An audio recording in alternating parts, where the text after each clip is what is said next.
Good evening, everyone. Welcome to the February 10th meeting of the Town Board. We'll call the meeting to order and start with the pledge by Councilman Froelich, if you would please, John. Pledge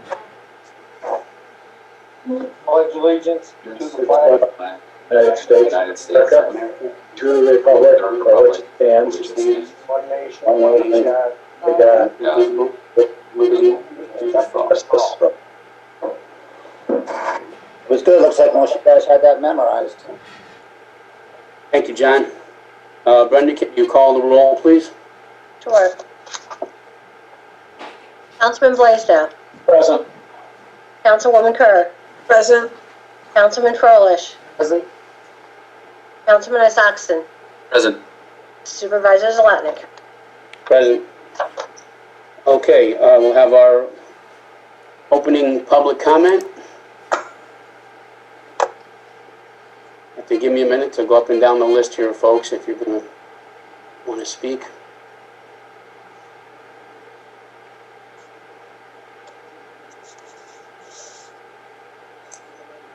Okay, I don't see any. Nope, I don't see any. I see one. Hang just a second. Marion, you have to unmute. There you go. Oh, Marion, go ahead. All right, I'm Marion Pitsis, 516 Elk Circle. I just had a question. I think you might get to it when you talk about the bid opening results. I'm just curious about the status of the repairs to the town hall.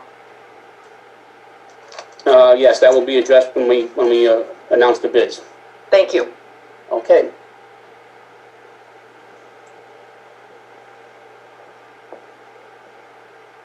Seeing no more. Oh, I'm sorry, one more.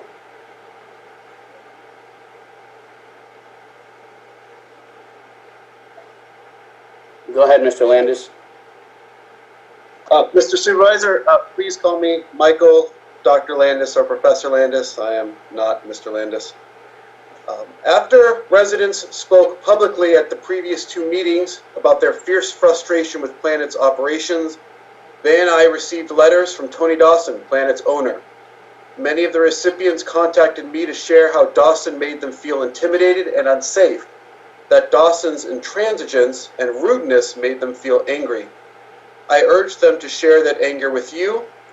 I hope they have done so, and I hope that you are finally beginning to see how your inaction and, frankly, your glib dismissal of your own staff's misconduct is hurting people in real time. No, Mr. Supervisor, what's past is not what's past. Some of you have mentioned compromise. I am starting to think that that time has passed. In 2018, 200 residents and their attorney confronted the town board and Mr. Dawson agreed to several important actions, including a large visual and audio burn. Sadly, Mr. Dawson did not follow through, and the board continued to turn a blind eye. It is now 2021, and residents have grown so disgusted with both Planet and you, the town board, that they are no longer willing to make unofficial deals with Mr. Dawson. Each time Mr. Dawson sends out one of his letters of intimidation, he further turns the community against him. Where there was once a spirit of goodwill and compromise, there is now anger and disillusionment. Please allow me to remind you that your own town code makes Mr. Dawson's position untenable.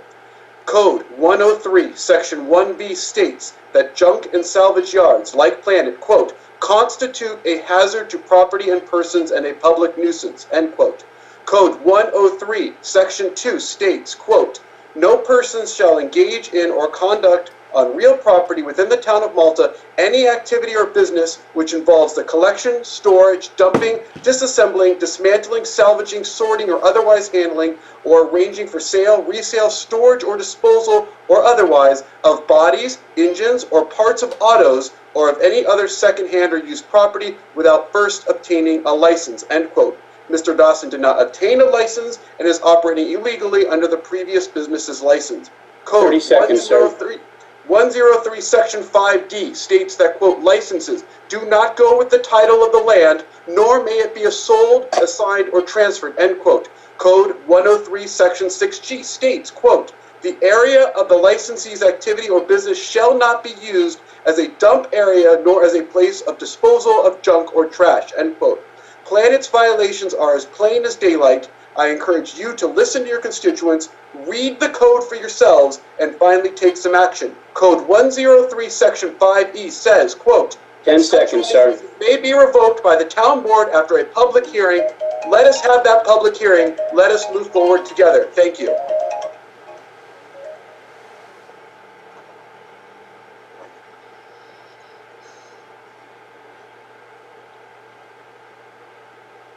Anyone else?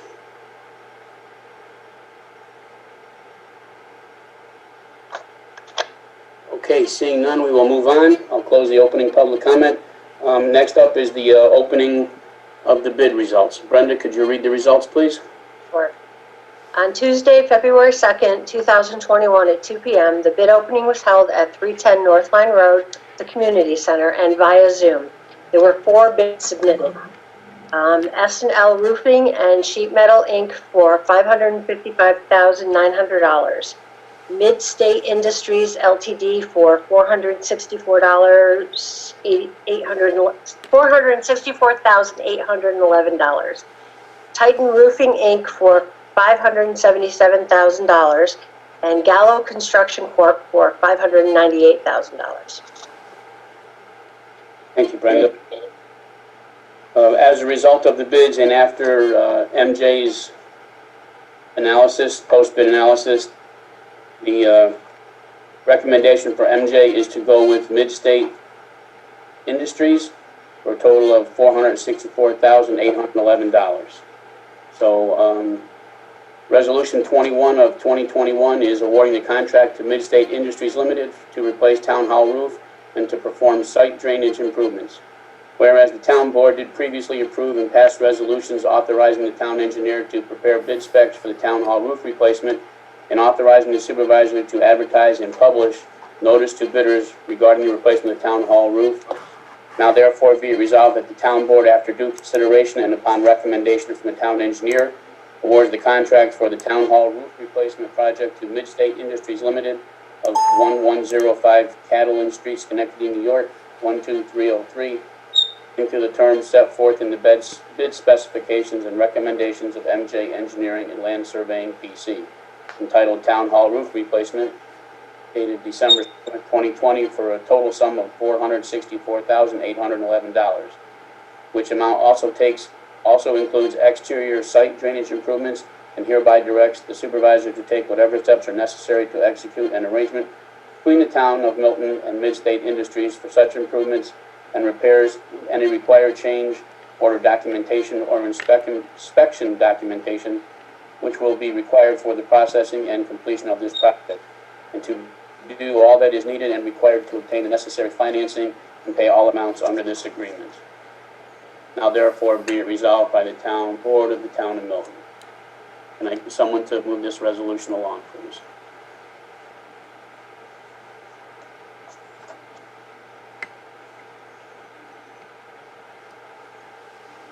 I'll make that motion.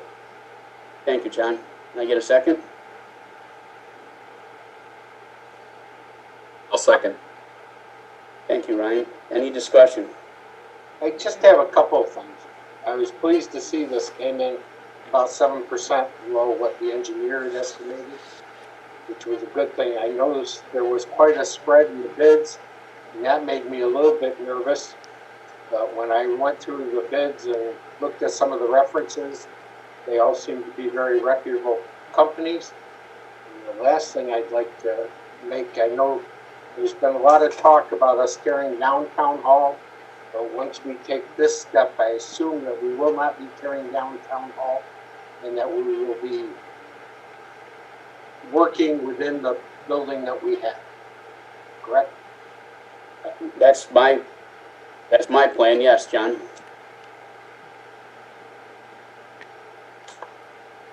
Anyone else? Okay, Brenda, can you poll the board, please? Sure. Councilman Blaisdell. Yes. Councilwoman Kerr. Yes. Councilman Froelich. Yes. Councilman Isaacson. Yes. Supervisor Zlatnik. Yes, thank you, everyone. Next up is a resolution regarding alternate health care insurance, whereas Resolution 22 of 2021 regarding cost-saving exception to the town health insurance plan options for a particular individual. Whereas the town of Milton provides health insurance benefits to certain full-time employees and elected and appointed officials. Now therefore be it resolved that the town board does hereby agree to provide an exception to the town health insurance coverage option to Justice John Cromie by reimbursing the official sum equal to the cost of his coverage under Medicare and his supplemental coverage, but in no more than the sum of $7,000, unless said amount is increased by further board resolution. Especially conditioned on the official waiving his right to and through all town health insurance benefit plans. Cost of the town for such a benefit plan being approximately $16,268 for the period of February 1st, 2021 to January 31st, 2022. The town is required to cover 75% of the plan cost of this $16,998, equaling the sum of $12,748, together with the HSA contribution of $3,520, making total expense of $16,268. Under this exception, the town shall reimburse Justice Cromie for Medicare and supplemental medical insurance covering an amount no more than $7,000 annually, resulting in a savings to the town and a tax base of approximately $9,600 per year. Be it resolved that this matter shall be reviewed annually by the town board and town comptroller to assure a cost savings to the town and automatically renew annually until further resolution until such time that it is no longer a cost savings to the town. The $7,000 threshold set forth above is exceeded, or the employee is no longer eligible for medical coverage from the town.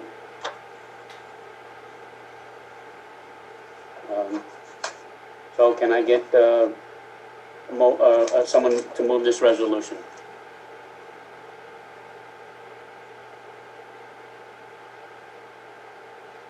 I'll make the motion. Thank you, Frank. Can I get a second, please? I'll second. Thank you. Any discussion? I have just one question. Has this Sure, benefit John. been offered to every other employee in the town? It has been offered to a retiree, John. I know that, but has it been offered to other employees in the town? We could certainly do that. We can. I don't know if it has, just because the savings for Justice Cromie is rather substantial. I mean, we can look at it if other employees, if there's a way for some kind of savings to be taken and the employee still covered, we can look at that, sure. Justice Cromie came to us with this idea because it saves the town, over $16,000 for the next couple of years. We can look at it for the employees.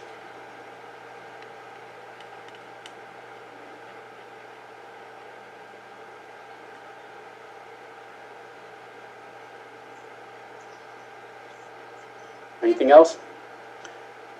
Just a quick question. If there happens to be other employees who are eligible for this, want to take advantage of it, and we would like to take advantage of it, would we need an individual resolution for each employee? Or if we have several at once, could we write one resolution, including all of those employees within? I think we'd have to look at how many would actually have to be involved or looking for the savings. It's probably something we could look at and put into our handbook as another healthcare option. We'd have to look into that. Mr. Supervisor, if I could just point out, I wouldn't really call this a benefit to the employees. This is one employee who actually stood up and came forward and said, hey, I can save the town $9,000 by having the town pay for the plans that I have and not having the town provide me the benefits that our code already provides him. So it would save the town $9,000. Certainly, if other employees are in that position and they can do it, that would be awesome. You could put it in your code book and saying, as part of your options for medical coverage, if other employees have this scenario, they should consider that first. But to answer Ryan's question, for now, the only employee that I know of that has come forward with this is Judge Cromie. Certainly we should go forward with it because it saves money, a significant amount of money.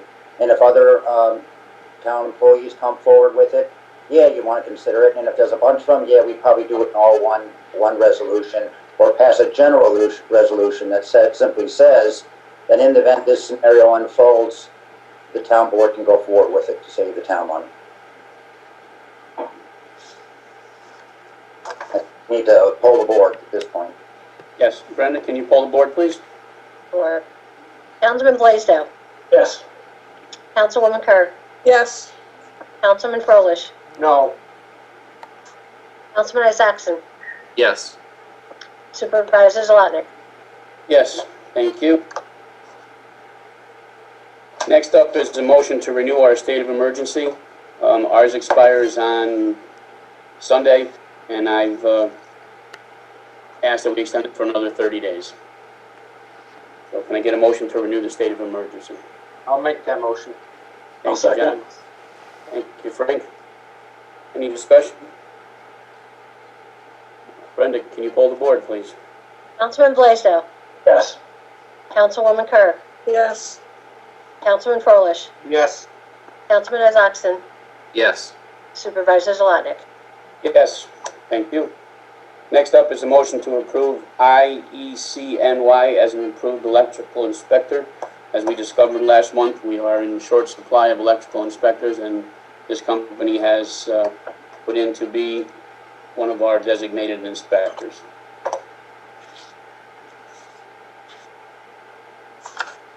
They have their insurance forms, and their experience is rather in-depth, and they have a whole bunch of people that can work, our local counties. So with that, I'll look for a motion to approve these folks as an approved electrical inspector. I'll make that motion. Thank you. Can I get a second? I'll second it. Thank you, John. Any discussion? Okay, Brenda, can you pull the board, please? Councilman Blaisdell, Yes. Councilwoman Kerr, Yes. Councilman Froelich, Yes. Councilman Isaacson, Yes. Supervisor Zalotnik. Yes, thank you. Next up is a motion to approve the MEP from MJ Engineering for $7,000 to inspect possible water problems due to the water leak that we had. I think you all have it. This is an inspection that MJ will do with another firm. They will be inspecting our mechanical, electrical, and plumbing assessments to see if there was any damage from the water leak that we had. They will use a sub-consultant, and they'll conduct a site investigation and let us know what the condition of the plumbing and electrical and the mechanicals are in the building.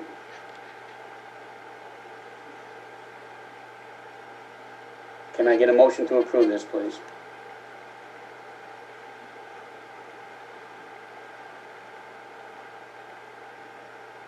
It's going to be very hard to move on with the second and third parts of our town hall project if this is not looked at. I'll make that motion. Thank you, John. Can I get a second, please? I'll second. Thank you, Frank. Any discussion? Yeah, maybe I can give a little bit of clarification that would make it easier. I know there's been a lot of talk about MJ making a lot of money off the town. We're already paying them $90,000 plus to actually do the renovation, oversight, prepare the specs and bids, and be clerk of the works. This was not part of that scope of work that MJ had originally contracted with us for. This is really, while it sounds very easy and simple, it's a more extensive look at our mechanicals, which includes the electrical, the plumbing, and the heating and air conditioning. Now that we have everything uncovered, they'll inspect it. They'll actually do a written report and written recommendations of what we need to do now to rebuild after we mitigate the mold and replace the roof. I think people aren't really understanding that when we do these types of municipal projects, they cost money. And unfortunately, when we looked at MJ as our professionals, which we appointed at the beginning of the year as a town, we look at what a percentage of the total project is and how that falls in line with what generally is paid for these services. And that would be around 10%. So if we looked at $1 million, which we originally looked at, 10% would be 100,000. So that original contract is pretty well in line with what other engineering firms would be charging. So that makes sense. This 7,000, I think, will be money well spent because we won't be covering up a problem that might exist in our infrastructure. And down the road 6 months, all of a sudden we have another break or something else go wrong. We'll be handling that problem. I think this is a good proactive move. Thank you, John. Any further discussion? Yeah, when we're talking about, and I'm sure John's referring to my comments about spending money, I'm just a little disappointed that, you know, some of this wasn't included in the original. I mean, we're this far into it, and I don't think we have any other choice.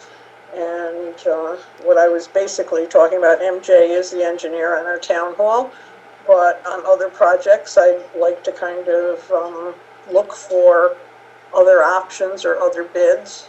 And like I said, start looking at what we're being charged and what we'd be charged by other companies. So thank you. Yes, Barb, the original bid that we approved to have the 4 options studied at Town Hall, we actually included doing this study. But when we reduced that down to 2 options, that wasn't part of the 2 options.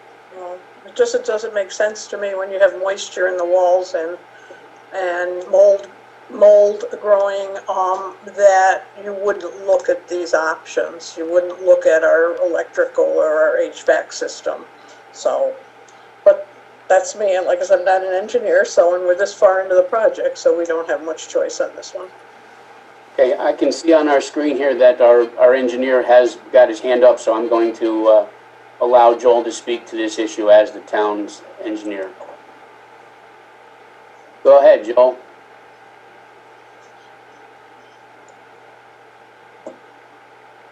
He's got to unmute himself. Wait, there we go. Can you hear There me you now? go. Yes, sir. So just quickly, I'm listening in, so just wanted to sort of go extend what John had said. When we originally scoped this project out, we did say, you know, look at HVAC, mechanical, other systems, and the building committee made a decision to take that out of the scope because of financial concerns about the affordability of the project. So we did put it out there, and the building committee made a decision to exclude that from the scope, and it was limited to the roof and addressing the mold, and then putting back new any of the walls or anything inside that was damaged. So it was an informed decision made by the building committee, not by MJ. So why we're doing it now is because of the damage that occurred from the flood. When we saw the condition of those systems, we said, you really need to do something with, at least look at it, because some of the systems may be well beyond their useful life, and they may be on the verge of catastrophic failure. So we thought it was prudent to no longer set that aside and look at it now. If you are going to spend money, spend it wisely, fix what you can, and then move forward with whatever other work you are going to do in the near term or long term. Just as a clarification, Joel, it wasn't the building committee. Once the building committee made their recommendation for the 4 options, then the town board voted on it, and it became the town board's project. Yep, you're correct, John. My apologies, yes. Yep. Thank you, Joel. A question I have. So this proposal specifically states readily visible areas. So with this proposal, in addition to what's already covered by the town hall project, I guess we're referring to it as, Is there anything else that we are not looking at that we could potentially have future concerns with? Or does this cover basically every piece of that building? It doesn't, no, it does not cover every piece of that building. What we're doing is, a lot of the damage has exposed a lot of the systems that we're gonna focus on.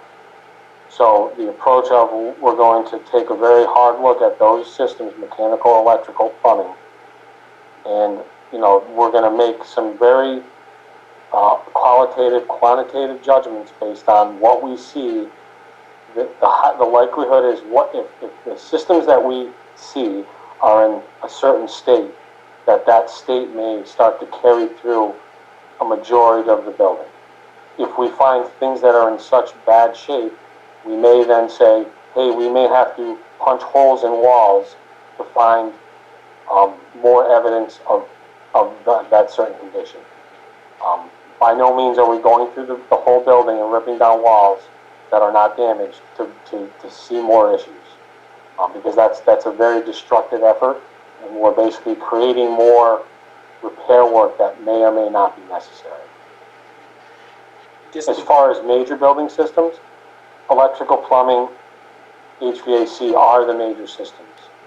And those are the biggest capital resource or fiscal resource that you have to address.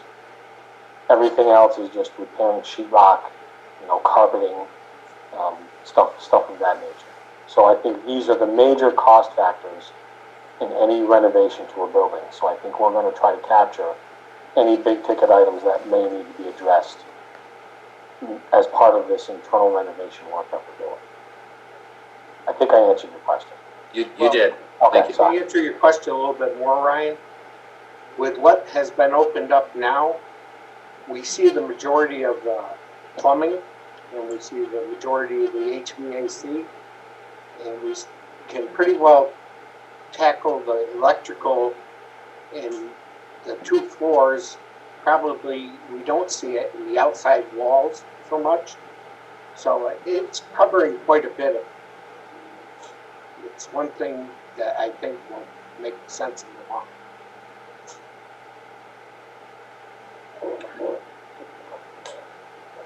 Okay, Brenda, can you pull the board, please? Sure. Councilman Blaisdell. Yes. Councilwoman Kerr. Yes, Councilman Froelich. Yes, Councilman Isaacson. Yes. Supervisor Zalotnik. Yes, thank you. Next up is a motion to accept the resignation with regret of Timothy Welch from the Town Ethics Board and to advertise for a replacement. Dear Supervisors Zalotnik and fellow town board members, due to my increased responsibilities associated with my work and recent changes in my personal life, I have not been able to devote the time required to support the town as a member of the Ethics Board. I do not feel that my schedule will be clearing up anytime soon, and hereby submit my resignation from the Town Ethics Board effective February 1st, 2021. I would like to thank the town of Milton for the time I have spent on the board and wish you the best going forward. Sincerely, Timothy Welch. So we need a motion to accept, with regret, Tim's resignation, and also in the same motion to advertise for a replacement. I'll make that motion. I'll second it. Thank you. Not a whole lot of discussion because Ann's resigning, but Brenda, can you pull the board, please? Councilman Blaisdell. Yes. Councilwoman Kerr. Yes, Councilman Froelich. Yes, Councilman Isaacson. Yes. Supervisor Zalotnik. Yes. Thank you, everyone. Next up is a motion to appoint Dr. LeBaron, 60 Plummer Road, the planning board as an alternate, the term ending December 31st, 2021. John Bartow and I had a conversation with this gentleman Monday morning. He is very eager to, join the town, do some work for us here, and our building department chief, Bill Lewis, has some knowledge of Mr. LeBaron and his interactions with him, and said he would be a good addition to the planning board also. So I would like a motion to appoint Mr. LeBaron as the alternate for the term ending December 31st, 2021. I'll make that motion. Thank you, Frank. Second? I'll second. Thank you, Ryan. Any discussion? Seeing none, Brenda, can you pull the board, please? Councilman Blaisdell. Yes. Councilwoman Kerr. Yes. Councilman Froelich. Yes. Councilman Isakson. Yes. Supervisor Zalotnik. Yes. Thank you, everyone. Next up, a motion to approve the vacation rollover for Jason Miller and Sean Mulvaney.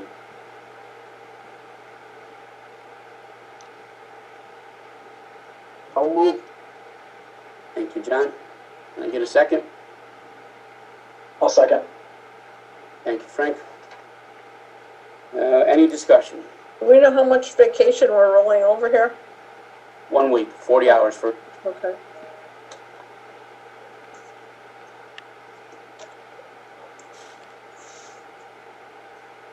I believe that's what the letter that we had says. I think so too, I just don't have it in front of me, thanks. Nor do I. Brenda, can you pull the board, please? Councilman Blaisdell. Yes. Councilwoman Kerr. Yes. Councilman Froelich. Yes. Councilman Isakson. Yes. Supervisor Zalotnik. Yes. Thank you, everyone. Mr. Supervisor, Go ahead, Tim. you have those letters, they do say 40 hours on them. Okay, thank you. Next up is a motion to approve 1 week of vacation buyback for Jason Mullen.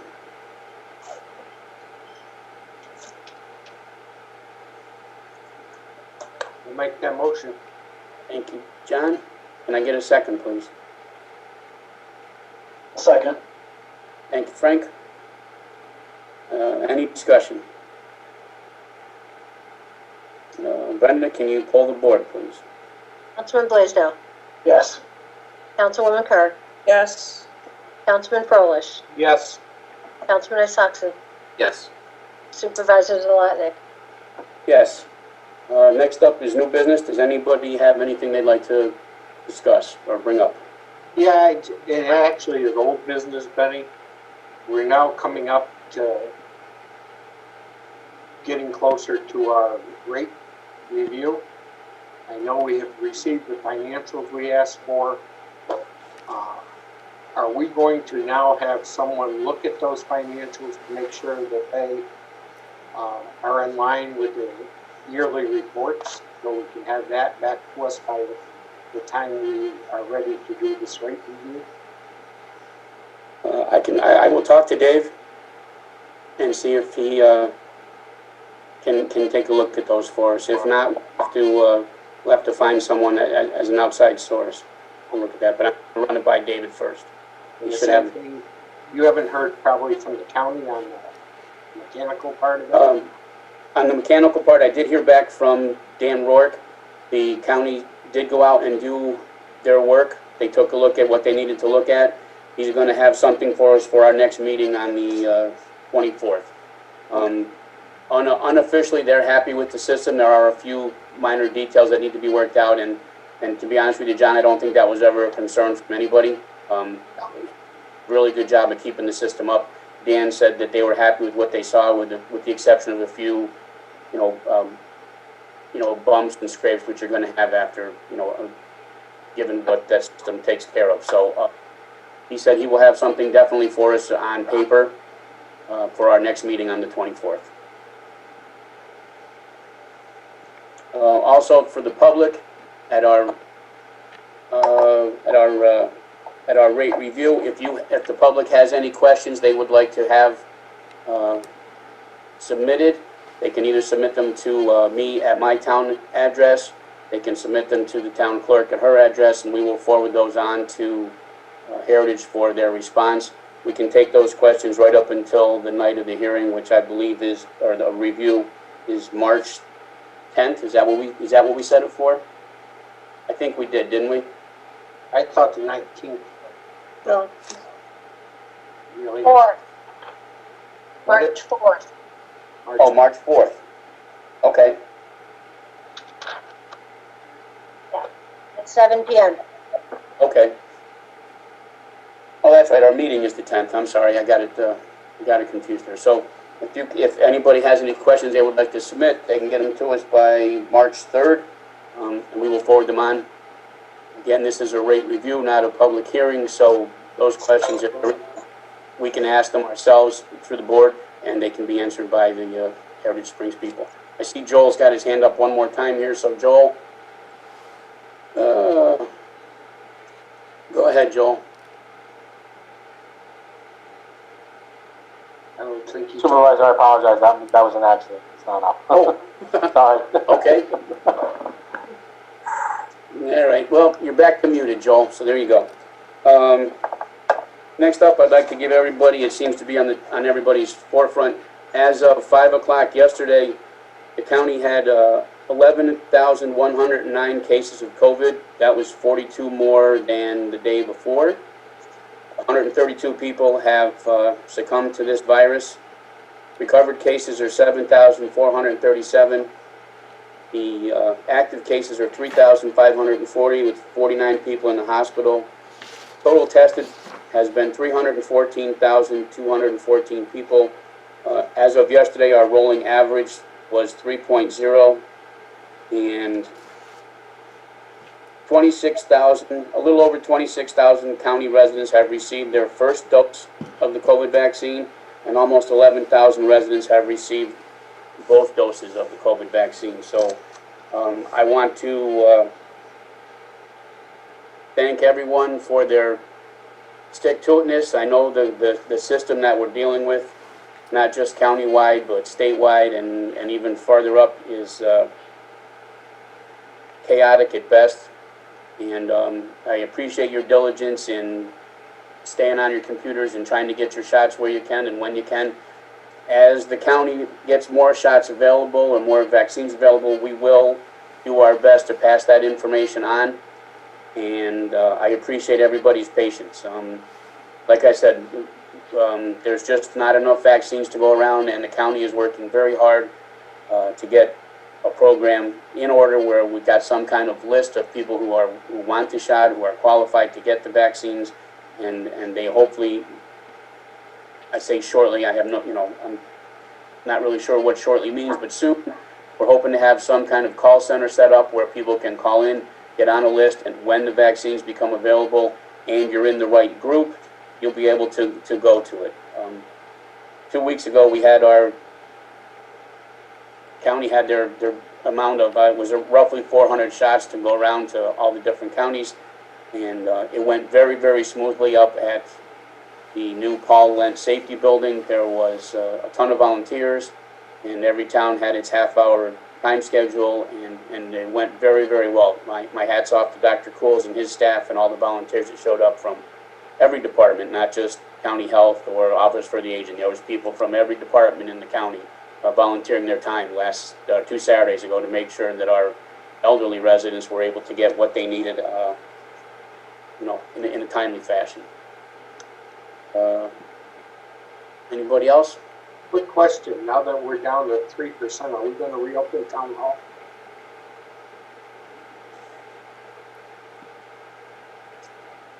I'd like to. I would, I think the numbers are good, they've been coming down, they keep coming down. Probably don't see a reason to keep it closed. Well, we've got a short week this week and a short week next week, so what do you say that we open up Town Hall beginning on February 22nd? That gives us another 10 days to kick this thing down a little bit, and we do have a couple people that have been affected by this, and let's, maybe when they get back to work here and we're up and running again, let's figure for February 22nd.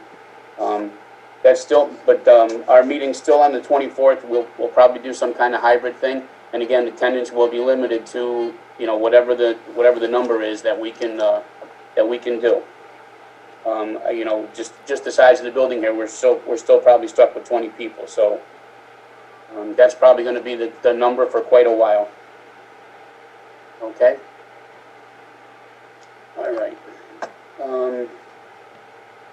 I can't remember if I did this or not at our last meeting, but I think we lost another longtime employee here. Charlie Plummer passed away And I don't remember if it was, I don't remember if I mentioned it at our last meeting or not, but if I did, then I've done it again, and if I haven't, I want to apologize to his family for taking so long to get to it, but I think we did that.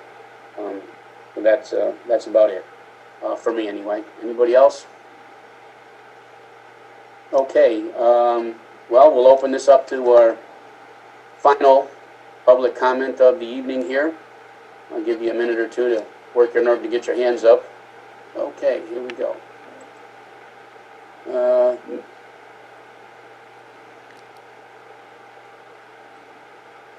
Ms. Stanko, go ahead. Hi, Anna Stenko, 32 Kent Street, Boston Spa. I have a question about, does the town currently have a payment in lieu of health insurance policy? I don't believe we do. So you just created a new resolution or law simply for another man. There've got to be other town employees that don't take the health insurance. The county has a policy for full-time employees.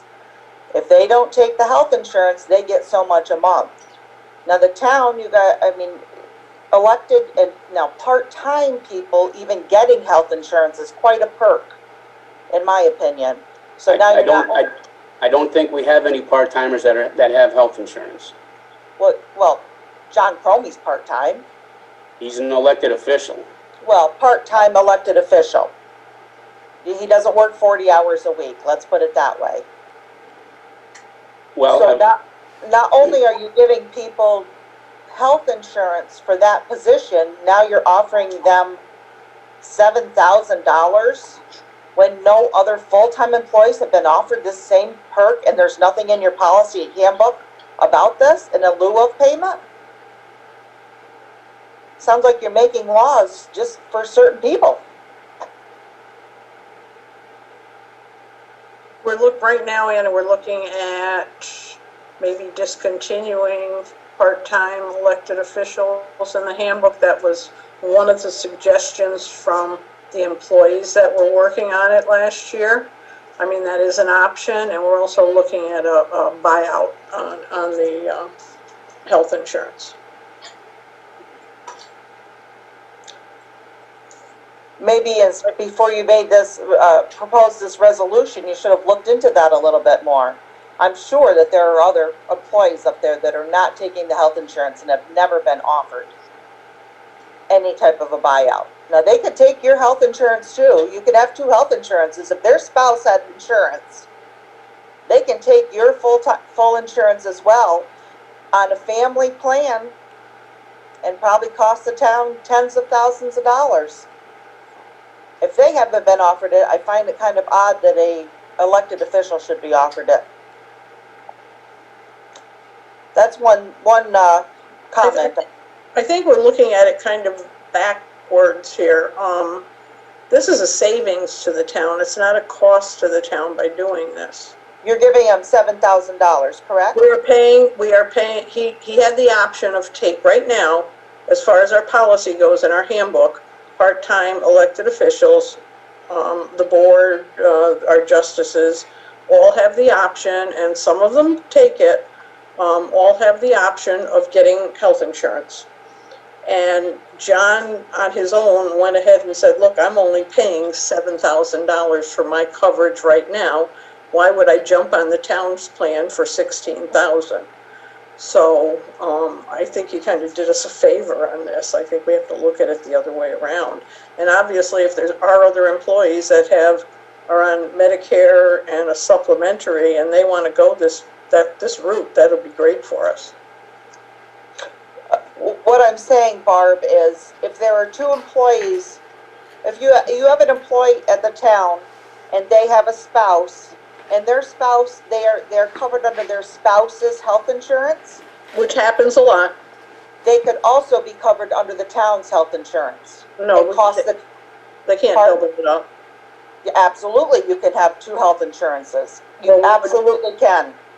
We have to make sure they're covered, but we wouldn't allow a double coverage like that. I don't believe you and that can has- deny them. That has Not Okay, one well, item. all right, let me stop you right there, ladies. This is public comment, and if you want to give us a call or talk about this after another time, I will, but your 3 minutes are up. Thank you.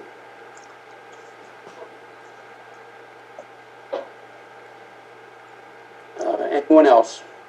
We have one more, I think. I see him, yep.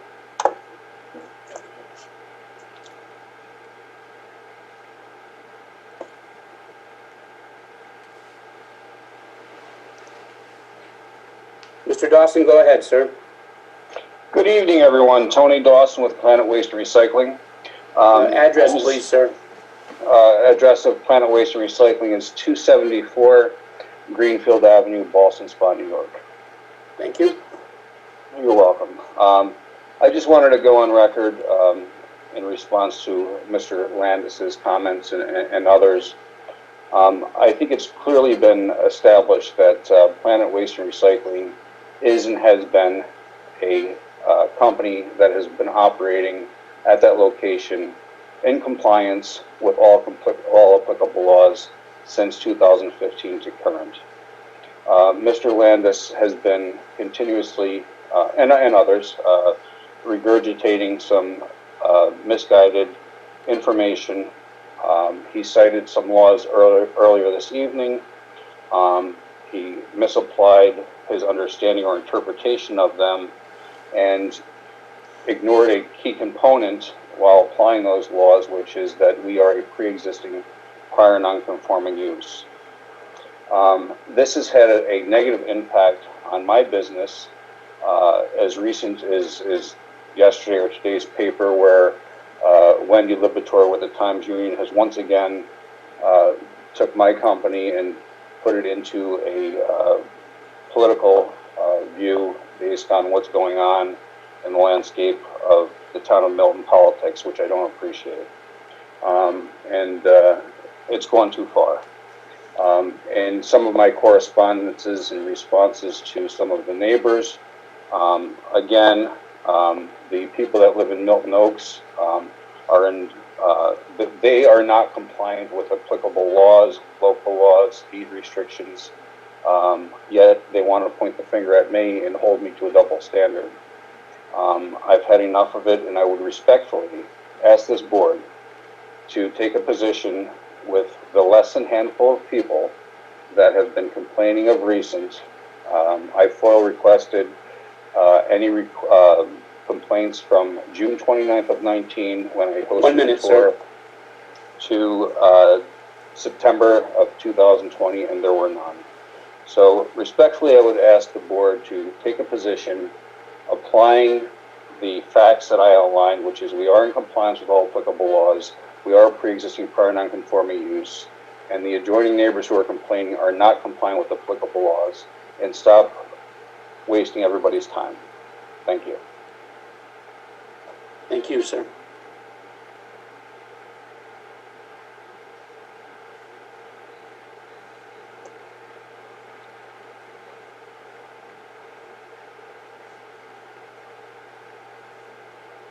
Professor Landis, go ahead.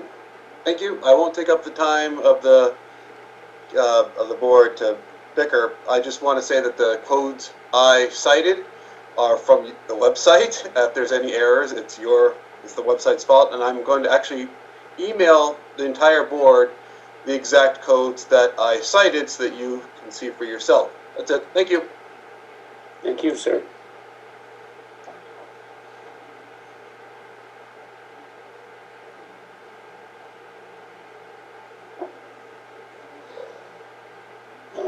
Seeing none else, I will entertain a motion to adjourn. So moved. Second? Second. All in favor? I'm sorry, Brenda, poll the board, please. Councilman Blaisdell. Yes. Councilwoman Kerr. Yes. Councilman Froelich. Yes. Councilman Isakson. Yes. Supervisor Zlotnick. Yes. Thank you, everyone. Good night, and may your God bless you.